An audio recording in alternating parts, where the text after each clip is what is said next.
These guys from a podcast called "This Podcast Is Making Me Thirsty" want to talk to you, and I think and I said, you don't have to tell me what it's about. I said, if it's called "This Podcast Is Making Me Thirsty," you definitely don't need to tell me what it's about, and I'm going on. This is what I want to do. It's a Seinfeld podcast. It's called "This Podcast Is Making Me Thirsty." But I thought, this is what a podcast should be. I just did the Seinfeld guys pod the other day. It came up. These pretzels are making me thirsty. Oh, that one. Shout out. We've done it. I've done it. Have you did it? I've not gotten a chance to do it yet. I'm looking forward to it. It's so fun. They're so fun. When I don't know, it must have shown up in my feed, but I see these guys tweeting about Seinfeld. I'm like, oh, what's this?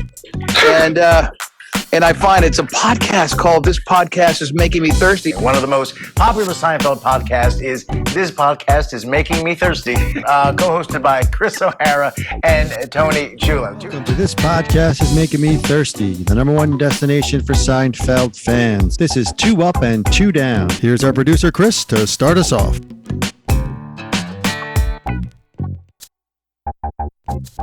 All right, welcome back, Thirsty fans, and today we are doing the Season 7 episode, The Engagement. So, Chris, start us off with your first up here.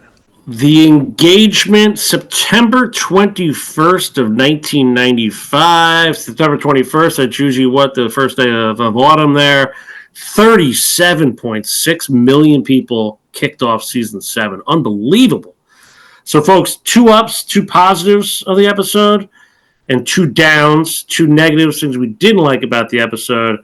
And again, we don't share notes here, folks. We go in fresh, so sometimes we have the same ups and downs, and we gotta kind of think on the fly. So, like I said, 37.5 million people watched that night.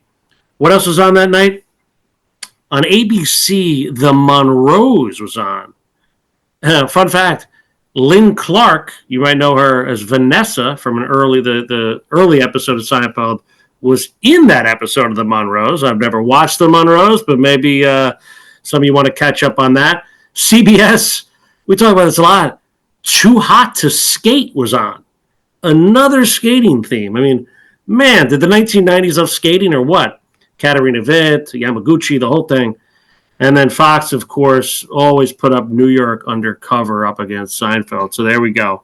All right, The Engagement. I'm going to take the big one. It's one of the best dialogues of the run. And for me to say that in Season 7 says a lot. So Jerry and George back at Monk's, what is this? What are we doing? What in God's name are we doing? And then George not picking up on it yet. And our lives, what kind of lives are these? We're like children. We're not men. I mean, that line, as good as it gets, listen, LD, he lost Charles. He lost Sharonis. But he came back with a writing bang on this one, at least in an opening scene, right? And what's funny is... and I don't remember this. I hear Happy Pappy all the time, but I didn't correlate it to this show, and that's how this whole kind of conversation happened. Like Happy Pappy, and that led to them finally, or Jerry at least, kind of like, what are we doing here? And George, obviously, we should be having dinner with our sons when we're 60. Those are some great lines. And then obviously talking about being pathetic and I'm pathetic. Great stuff. A great way to open the season, for sure. And I will get to it when we get to it, but it started really strong. So that's my first up.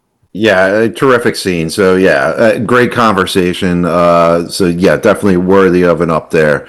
Tony, so over to you. What's your first up?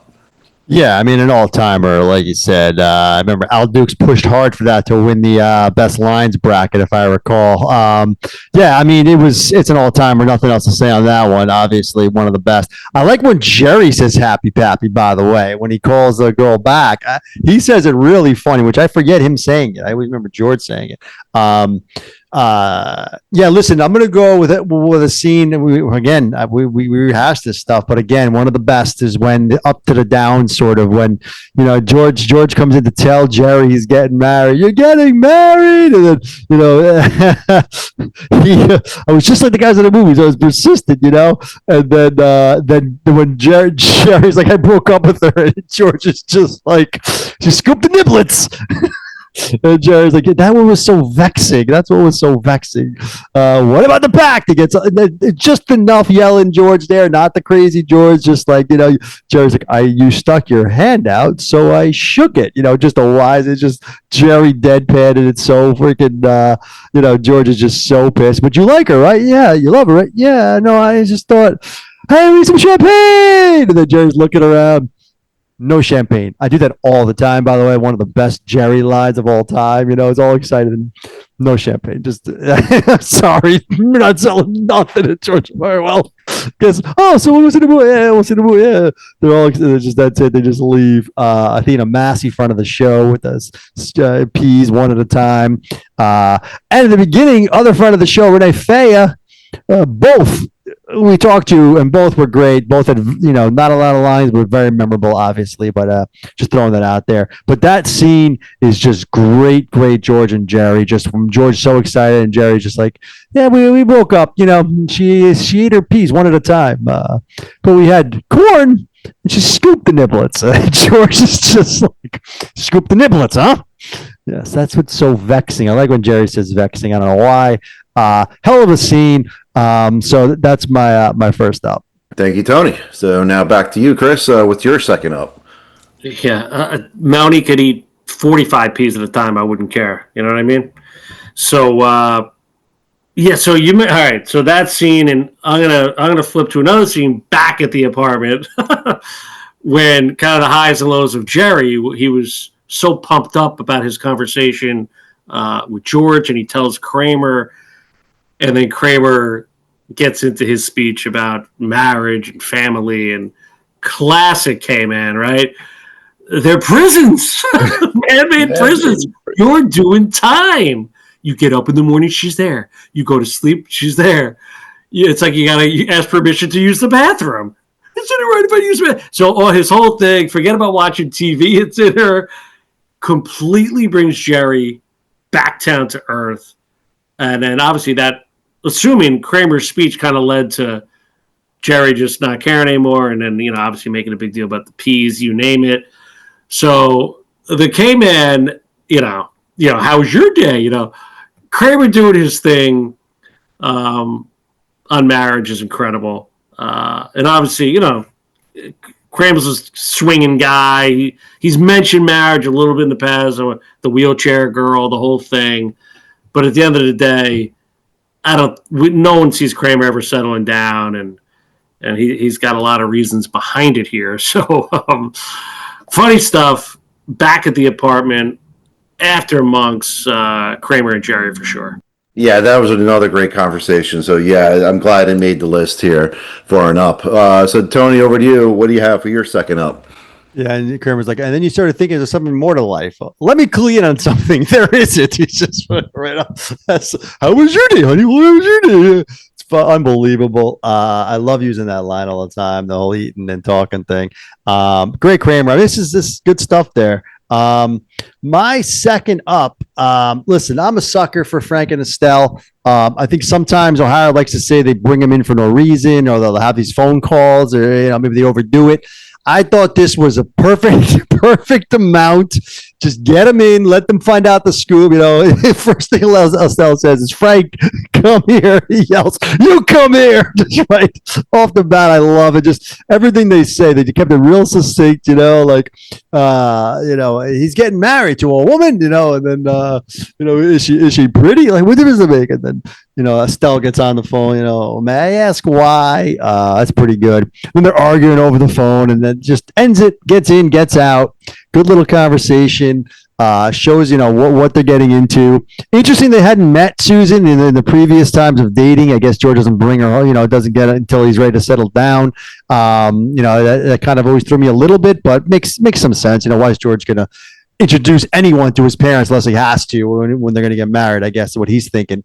So yeah, I mean, very good Frank and Estelle. Quick in out. Couple of great lines. I just love the dynamic. Obviously, the whole just him saying "You come here." It's just the best. Like I'm not getting up to go in there. Like you come here. Love it. So that's my second up. I'm a sucker for the parents, so I'll take that one. Yeah, great. Thanks, Tony. So those are the ups. Chris, back to you. We're going to start the downs here. What's your first one? Yeah, that was a nice job. And Frank, to a woman, the whole thing.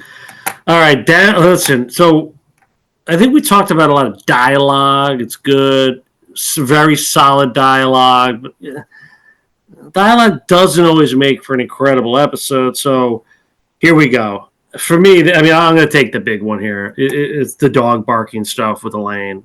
I mean, where do I start? I always go back to, like I said, I say this a lot, Elaine in the bed, on the computer, on the phone, the dog barking, like her yelling, like it's just, and then it just didn't stop. It's just peppered throughout the whole episode. Then like going to meet Newman, and then the getaway car, and then the dog comes back. It's just, I don't know. Like, get over it. Like, shut your window, put on air conditioning, do something, listen to music. Like, by the way, and she's lived there for how long, right? I mean, all of a sudden, just the dog starts barking all of a sudden. Like, I get it. They had to come up with something, but just, I didn't love it. The whole meeting with the secret with Newman, like, I don't know. It was a big miss. It was a big part of the episode. Like, oh, it's so funny. It's actually a little dog. Like, come on. Like, what did she think? A big German Shepherd's going to come in the car? So either way, it's not funny. But then the little dog wasn't funny either. So for me, I don't know. The dog barking stuff, too much of it. Just too much. And I guess I don't mind the idea, but I don't think there was anything funny within it. I can't think of a funny line that happened with the dog. So I think it's a easy first down. Yeah, I agree with you. It's just all forgettable. Like nothing like that stands out as a great funny bit after all these years. So yeah, Tony, over to you. What's your second or your first up? First down. Yeah, I mean, you took a lot. I mean, that's like you said, it's a lot, and you took a lot. I mean, I don't know where to go because I have a lot of that stuff written down, and I kind of broke it up because I might just expound a little bit.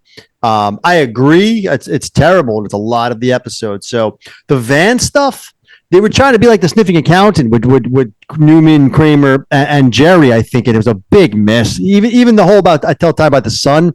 Very similar to the Tuesday Has No Feel. I mean, right down to that, it was very just a kind of a ripoff, if you will, and not as funny.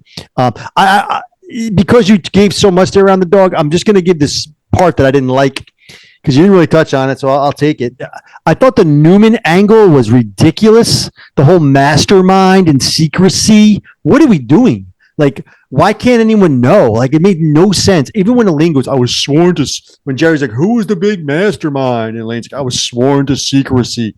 What are you talking about? Like, why can't Newman, all of a sudden Newman's hiding stuff? That part I didn't like at all. The get out shove on George getting engaged was a little over the top. Enough with the get out stuff. Elaine needs a catchphrase now. All of a sudden, I mean, I know everyone loves that, but to me, that was ridiculous. So I'm just going to kind of piggyback a little bit on that, but mainly like the Newman stuff with the dog really just drove me nuts. I didn't like the whole it's a secret or whatever the hell that was all about. So that'll be my first down. All right. Yep. Thank you, Tony. Chris, back to you. Your second down, please. Yeah, so I'm gonna take an interesting one. I'm gonna like take a little bit of a step back, and I hate to do this, but I'm gonna give Larry David a down. You know, the engagement on a premise, it turned out to be a poor idea. I mean, I think it could have been a one episode, and they broke up at the end, and then boom. But David wanted to have some sort of arc in season 7, and let's be honest, folks, I don't think this arc worked. Like the show listen, Seinfeld, it's all about like you can watch any episode anytime and have fun with it, except season 4. But that was kind of personal. That was like the show within the show, how it happened. I get it. This didn't have that feel. This was, and I'm curious, if I ever talk to Larry David, I'll ask him, does he regret not getting rid of Susan at the end of this episode? And we would have been fine with it. Maybe not kill her, or maybe kill her. Do the same thing. Let her get hit by a bus. I don't know, but keeping her, it did. We all know it didn't work, right? The chemistry, even on set, it didn't feel palpable. So for me, I'm giving LD, even though he wrote a lot of great lines here, as the showrunner, as the creator, as a thinking ahead, I think it was a miss. So I think this could be our first down ever with Larry David, but hey, we're analysts, folks. Yeah, and that's an interesting take. So yeah, I'll take that as a valid down. So over to you, Tony. What do you got for your second down? Yeah, bold. I mean, you're basically poo-pooing all of season 7 in a way with that. I feel like, and that makes sense because it's an arc that needs to continue, which is interesting. It brings up the pact a lot throughout, and it does give us the Marble Rise stuff, which is a great see. But they could do that with anything. They didn't have to be Susan involved. I mean, it would change the dynamic of everything, but I get your point there. I wonder if the Mad About You stuff was a nod to Larry Charles, by the way, because he was showrunning Mad About You at this point. I wrote that as well, yeah. So that was interesting. The Monticello a couple of times. I like the Mattingly singled on the MSG replay. Gotta love that. Just kind of throwing some stuff out here. Muted Heart, solid. Listen, my downs really all revolved around the dog stuff. You kind of did a lot of it, but a part you didn't do. So I'll add on to it because I had the computer thing, like you said. I had the in the van stuff. I had the Rudy stuff with Kramer. I already gave the secrecy thing. I'll just do one more then because it was half the episode.